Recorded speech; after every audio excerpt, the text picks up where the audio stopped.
দর্শক স্বাগত জানাচ্ছি সিটিজি পোস্টের ফেসবুক লাইভে। এই মুহূর্তে আমরা যুক্ত হয়েছি চট্টগ্রাম মেডিকেল কলেজ হাসপাতালের জরুরি বিভাগের সামনে থেকে। মূলত আপনাদেরকে যে খবরটি জানানোর জন্য যুক্ত হয়েছি, চট্টগ্রামের মিরসরাইয়ে মূলত মধ্যরাতে দাঁড়িয়ে থাকা একটি কাঠভর্তি ট্রাকের পেছনে যাত্রীবাহী বাসের ধাক্কায় একজন নেভি সদস্য সহ 3 জন নিহত হয়েছেন।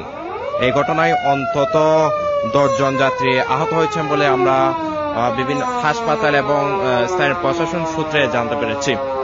এবং এই ঘটনাটি ঘটেছে মূলত গতকাল দিবাগত রাত আনুমানিক 1:30 থেকে 2টার দিকে। এই ঘটনায় তাৎক্ষণিকভাবে 3 জনই ঘটনাস্থলে মারা যান বলে পুলিশ সূত্রে আমরা জানতে পেরেছি। এবং বাকি যারা আহত হয়েছেন তারা স্থানীয় উপজেলা স্বাস্থ্য কমপ্লেক্স সহ চট্টগ্রাম মেডিকেল কলেজ হাসপাতাল সহ বিভিন্ন মেডিকেলে চিকিৎসাধীন আছেন। এবং আপনাদেরকে জানিয়ে রাখি, নিহত যিনি মার্সেন্ট নেভি সদস্য তার নাম হচ্ছে নাফিস আহমেদ অয়ন। তার বাড়ি মিরসরাই উপজেলার মসজিদিয়া গ্রামে। 10 দিনের ছুটি শেষে ঢাকা হয়ে মাদারীপুরে কর্মস্থলে ফিরছিলেন তিনি। এবং কর্মস্থলে ফেরার পথে মূলত এই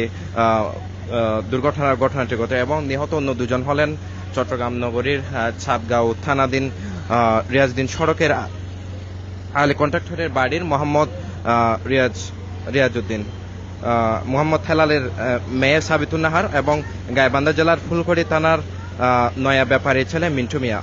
বাকি আহত অন্তত 10 জনের বেশি আহত হয়েছেন বলে স্থানীয় পুলিশ আমাদেরকে জানিয়েছেন। তবে আহত তাদের পরিচয় এখন তাৎক্ষণিকভাবে জানা যায়নি। এবং তবে চট্টগ্রাম মেডিকেল কলেজ হাসপাতালের বিভিন্ন বিভাগে 3 জন চিকিৎসাধীন, গুরুতর অবস্থায় চিকিৎসাধীন আছেন বলে আমরা জানতে পেরেছি।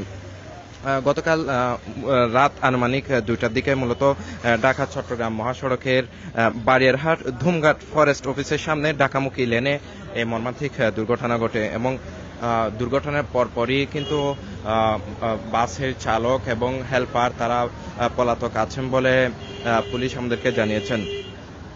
মূলত পুলিশ ঘটনার পরপরই পুলিশ, ফায়ার সার্ভিস সহ যারা প্রত্যক্ষদর্শী ছিলেন তারা জানিয়েছেন মূলত কক্সবাজার থেকে বাসটি সেন্ট মার্টিন ট্রাভেলস নামে যে বাস, সেন্ট মার্টিন ট্রাভেলসের বাসটি একটি স্লিপার বাস যা নিয়ন্ত্রণ হারিয়ে মহাসড়কের পাশে দাঁড়িয়ে থাকা একটি কাঠভর্তি ট্রাকে মূলত ধাক্কা দেয়। এবং এক পর্যায়ে বাসের এক পাশে দুমড়ে মুচড়ে যায় এবং ঘটনাস্থলেই 3 জন নিহত হয়। এবং এতে অন্তত 10 জনের বেশি যাত্রী আহত হয়েছেন। পরে খবর পেয়ে পুলিশ, ফায়ার সার্ভিস সহ স্থানীয় যারা ছিলেন তারা গিয়ে আহত যারা তাদেরকে উদ্ধার করে। এবং উদ্ধার করার পরবর্তীতে তারা স্থানীয় উপজেলা স্বাস্থ্য কমপ্লেক্স সহ চট্টগ্রাম মেডিকেল কলেজ হাসপাতাল সহ বিভিন্ন হাসপাতালে তারা চিকিৎসা নিচ্ছেন। এবং এই মুহূর্তে চট্টগ্রাম মেডিকেল কলেজ হাসপাতালের বিভিন্ন ইউনিটে 3 জন চিকিৎসা নিচ্ছেন বলে আমরা জানতে পেরেছি। এবং যারা নিহত হয়েছেন, যে 3 জন নিহত হয়েছেন তারা তাদের লাশগুলো পরিবারের কাছে হস্তান্তর করা হবে বলে পুলিশ জানিয়েছেন। এবং এই ঘটনার পরে কিন্তু যারা নিহত হয়েছেন তাদের পরিবারে সুখের ছায়া নেমে এসেছে বলা যায়। এবং যেহেতু এই ধরনের মর্মান্তিক দুর্ঘটনা কারণে যে 3 জনের মৃত্যু তার কোনোভাবেই মেনে নিতে পারছেন না পরিবারের স্বজনরা।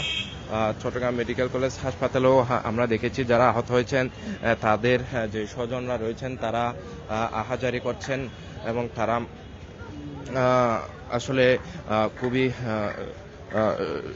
শোকাতুর অবস্থায় এখানে এসেছেন। এবং সর্বশেষ বলা যায় চট্টগ্রামের মিরসরাইয়ের জোরারগঞ্জ এলাকায় যে সড়ক দুর্ঘটনা, সেই সড়ক দুর্ঘটনায় এখন পর্যন্ত 3 জনের মৃত্যুর খবর আমরা জানতে পেরেছি। এবং এর মধ্যে বাকি 3 জন গুরুতর অবস্থায় চট্টগ্রাম মেডিকেল কলেজ হাসপাতালে চিকিৎসা নিচ্ছেন। বাকি অনেকেই স্থানীয় স্বাস্থ্য কমপ্লেক্সে চিকিৎসা নিচ্ছেন। এবং যারা নিহত হয়েছেন মূলত আজকে হয়তো তাদের পরিবারের কাছে তাদের লাশগুলো হস্তান্তর করা হবে বলে পুলিশ জানিয়েছেন। এবং হয়তো আজকে তাদেরকে দাফন করা হবে। দর্শক, চট্টগ্রাম মেডিকেল কলেজ হাসপাতাল থেকে মিরসরে যে মর্মান্তিক সড়ক দুর্ঘটনা, সেই দুর্ঘটনার এতটুকুই ছিল আমার কাছে সর্বশেষ খবরাখবর।